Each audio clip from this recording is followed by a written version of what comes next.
సృష్టి fertility centre అక్రమాల కేసును దర్యాప్తు చేస్తున్న పోలీసులు మరో ఇద్దరు నిందితులను కస్టడీలోకి తీసుకున్నారు.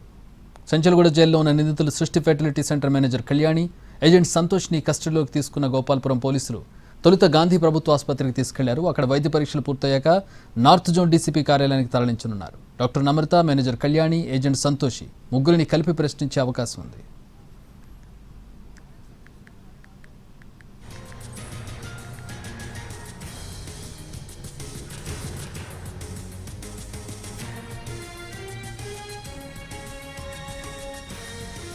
సృష్టి ఫర్టిలిటీ సెంటర్ కేసులో మరో ఇద్దరు నిందితులను కస్టడీకి తీసుకున్నారు. చెంచల్గూడ జైల్లో ఉన్న నిందితులు Srushti fertility centre manager Kalyani, agent సంతోష్నిగా గుర్తిస్తూ ఉన్నారు.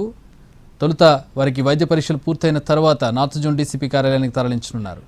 అటు మా ప్రతినిధి కిరణ్ జాయిన్ అవుతున్నారు. దీనికి సంబంధించి మరిన్ని వివరాలు తెలుసుకుందాం. కిరణ్, మేనేజర్ కళ్యాణి పాత్ర కీలకమని తెలుస్తోంది. ప్రస్తుతం నమ్రత తనకేం తెలియదని తనను కావాలని ఇరికించారని చెబుతోంది. ప్రూఫ్స్ కనబడుతూ ఉన్నాయి, బాధితులు కనబడుతూ ఉన్నారు. ఇన్వెస్టిగేషన్లో దాదాపు అన్ని విషయాలు బయటకు వచ్చిన తర్వాత కూడా ఇంకా బొంకుతూ ఉంది నమ్రత. ఇక్కడ కళ్యాణి కూడా ఇప్పుడు కస్టడీకి వచ్చినటువంటి పరిస్థితి ఏంటి? ఏ కోణాల్లో జరగబోతోంది? కేసు ఏ విధంగా ప్రూఫ్స్కి సంబంధించి అలాగే కేసుకు సంబంధించి ఎట్లాంటి ఇన్వెస్టిగేషన్ సాగుతోంది?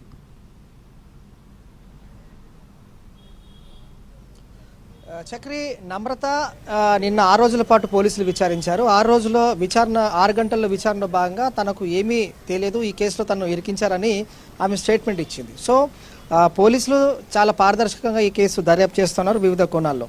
అలాగే హైదరాబాద్, విజయవాడ, వైజాగ్ ఈ 3 సెంటర్లలో కీలకంగా వ్యవహరించిన కళ్యాణి, అలాగే ఇటు మధ్యవర్తిత్వం వ్యవహరించిన ఏజెంట్ సంతోష్, ఈ ముగ్గురు పాత్ర ఏ విధంగా ఉందనేది ప్రస్తుతం పోలీసులు కస్టడీలో విచారణ భాగంగా నమ్రతను ప్రశ్నించారు. సో నమ్రతను ప్రశ్నించినప్పుడు హైదరాబాద్ సిటీలో సికింద్రాబాద్లో ఉన్న రాజస్థాన్ దంపతులు నమ్రతను సంప్రదించినప్పుడు నమ్రత వీరిని వైజాగ్ పంపించారు. వైజాగ్ దగ్గర కళ్యాణి చాలా కీలకంగా వ్యవహరించారు.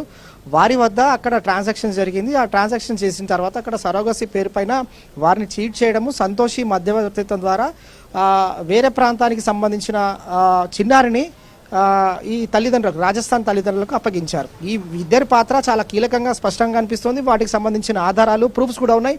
అలాగే విక్టిమ్స్ కూడా స్టేట్మెంట్ ఇచ్చారు. వీటిని బేస్ చేసుకొని నమ్రతను ప్రశ్నించినప్పుడు తను నోరు మెదకపోవడం, అలాగే తనకు ఏమీ సంబంధం లేదు, తనను కావాలని ఇరికించారనేది ప్రశ్న. ప్రస్తుతం అయితే పోలీసులు నమ్రతను విచారించినప్పుడు 6 గంటల పాటు విచారించినప్పుడు కూడా ఇదంతా చాలా కీలకంగా మారబోతోంది. ఛార్జ్షీట్లో రిమైండ్ రిపోర్ట్, ఈ కస్టడీ రిపోర్ట్ అంతా కూడా రిమైండ్ రిపోర్ట్లో భాగంగా ఛార్జ్షీట్లో పొందుపరచబోతున్నారు. సో ఇందులో సాక్షులను విచారించబోతున్నారు. ప్రస్తుతం అయితే కస్టడీలో ఉన్నారు వీరిని. సాక్షులను విచారించిన తర్వాత వారి నుంచి ఆధారాలు తీసుకున్న తర్వాత ఆధారాల ముందు నుంచి వారిని ప్రశ్నించబోతున్నారు. సో కొద్ది నిమిషాల క్రితమే చెంచల్గూడ జైలు నుంచి కళ్యాణి అలాగే సంతోష్ని కూడా గోపాల్పురం పోలీసులు కస్టడీలో తీసుకున్నారు. మెజిస్ట్రేట్ వారు కూడా 5 రోజుల పాటు వీరిని కస్టడీకి అనుమతించారు. మరికొద్దిసేపట్లో గాంధీ ఆసుపత్రిలో వైద్య పరీక్షల తర్వాత నేరుగా ప్రస్తుతం మనం ఉన్న గోపాల్పురం పోలీస్ స్టేషన్కి వీరిని తీసుకురాబోతున్నారు. సో ముగ్గురిని విడివిడిగా విచారిస్తారు మొదట, అలాగే ముగ్గురిని కలిపి కూడా విచారిస్తారు. నమ్రత మెయిన్ కీ రోల్ ప్లే చేస్తారు కాబట్టి వీరి యొక్క నెట్వర్క్ ఏ విధంగా ఉంది, అలాగే వీరు వేరే రాష్ట్రాలకు సంబంధించిన చిన్నారులను ఏ విధంగా అడాప్ట్ చేసుకొని వీరిని చాలా తక్కువ అమౌంట్ ఇస్తూ వారి వద్ద చిన్నారులను కొనుగోలు చేసిన తర్వాత బయట ఏ విధంగా వీరిని విక్రయిస్తున్నారు, ఇదంతా కూడా నెట్వర్క్ ఏ విధంగా ఉంది, వీరి యొక్క ఏజెన్సీలు ఏ విధంగా ఉన్నాయి, అలాగే క్యాంపులు ఇతర రాష్ట్రాలు ఏ విధంగా చిన్నారులను కొనుగోలు చేసే విధంగా క్యాంపులు ఏర్పాటు చేశారు, ఏఎన్ఎంల వద్ద ఉన్న లిస్టును ఏ విధంగా తీసుకున్నారు, ఇదంతా కూడా పోలీసులు చాలా కీలకంగా ఆధారాలు సేకరించారు. అది బేస్ చేసుకొని విచారిస్తున్నారు. మరికొద్దిసేపట్లో కళ్యాణి, సంతోష్ని గోపాల్పురం తీసుకురాబోతున్నారు. నమ్రతను, కళ్యాణిని, సంతోష్ని ముగ్గురిని కూడా విచారించి వారి ద్వారా స్టేట్మెంట్ రికార్డ్ చేయబోతున్నారు. సో విచారణలో కూడా కీలక అంశాలు వెలుగు చూసినప్పుడు మరికొన్ని అరెస్టులు కూడా ఉండబోయే అవకాశం ఉంటుంది. ఎందుకంటే ఇందులో ఎవరన్నా చైల్డ్ ట్రాఫికింగ్ పాల్పడేవారు హైదరాబాద్లో ఉన్నారా, లేదంటే ఇతర రాష్ట్రాల కమ్యూనికేషన్ ఏ విధంగా ఉంది, అలాగే విక్టిమ్స్ నుంచి అందిన మొత్తంగా పోలీసులు మాత్రం కస్టడీ విచారణ చేయబోతున్నారు 2వ రోజు. All right, thanks for the updates Kiran.